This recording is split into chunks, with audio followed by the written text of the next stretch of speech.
Imagine a scenario where the power to shape education is handed back to the very communities it serves, potentially leading to a shift in how students are assessed and taught. But here's where it gets controversial. In Oklahoma, the state's education department is making a significant move that could tip the scales away from teachers' unions and towards parents and local districts.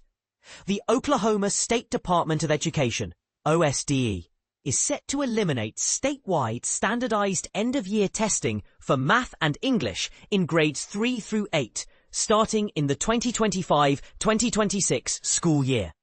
This decision marks a departure from the one-size-fits-all approach to education assessment, allowing school districts to use their own approved benchmark assessments to gauge student progress. OSDE believes this change will lighten the testing load on students and teachers, enabling educators to focus more on classroom instruction rather than test preparation. Importantly, the new assessments will still adhere to federal and state guidelines for students with disabilities, ensuring that all learners are fairly evaluated. But the story doesn't end there. OSDE is also considering the possibility of eliminating standardized tests for science and history in the same grade levels.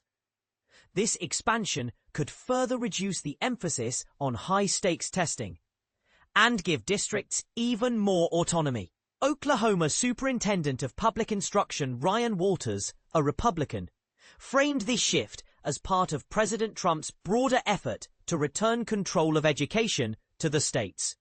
Walters emphasized that this move is about empowering hard-working Oklahoma families and reducing the influence of what he perceives as overreaching teachers' unions.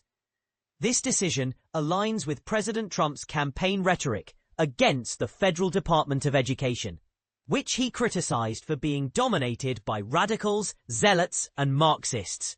In March 2025, Trump signed an executive order aimed at dismantling the department and transferring its functions to state governments.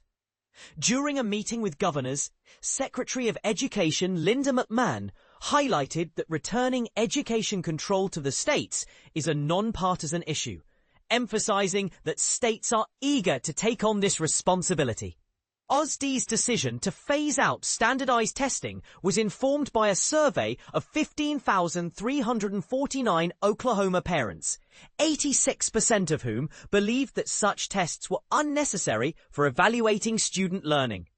The department argues that teachers' unions have long used standardized testing to enforce their own standards, which may not align with local educational priorities. Walters expressed optimism that this shift will lead to higher quality education that is more responsive to the needs of students and families, rather than being dictated by external entities. He believes that by moving away from outdated state tests, Oklahoma can create a more flexible and effective educational system. While this move is likely to be welcomed by many parents and local educators, it's also bound to spark debate. Critics may argue that standardized tests provide a consistent and objective measure of student performance, which is crucial for accountability and ensuring that all students receive a quality education. What do you think?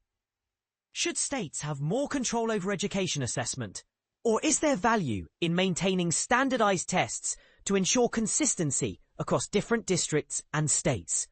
Share your thoughts in the comments below.